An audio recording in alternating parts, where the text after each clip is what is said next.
চেষ্টা করো। তোমার এখন আসার সময় হলো। আচ্ছা দেখো, আমি আর কখনো লেট করবো না, প্লিজ। আমি 1 ঘন্টা যাবত তোমার জন্য বুঝছি তো রে বাবা, তোমার জন্য আমি একটা জিনিস আনছি, সেটা আমি তোমাকে দিব। সেই জন্য আমার একটু দেরি হয়েছে। আমি তো দোকানে ঢুকছিলাম তোমার জন্য কিছু একটা কেনার জন্য। কি নিয়ে আসছো তুমি? আমি দিলে তুমি খুশি হবা, জানি আমি। তুমি কি রাগ করে আছো? না, আমি এখন আর তোমার জন্য। আমার জান, তুমি যদি রাগ করো আমাকে একটু ভালো লাগে বলো। আমি এতক্ষণ ধরে একা একা একটা মেয়ে মানুষ।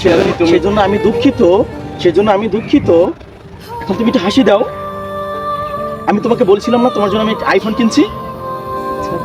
তোমার জন্য কিন্তু আমি আজকে আইফোন নিয়েছি। দেখো দেখো, এই দেখো। ওয়াও, এটা আমার জন্য? হ্যাঁ, তোমার জন্য কিনে নিয়ে এসেছি।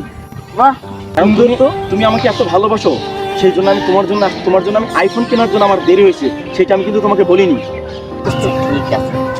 এখন তুমি খুশি আছো? হ্যাঁ, এখন আমি খুশি। তুমি অনেক হ্যাপি না? থ্যাংক ইউ জান।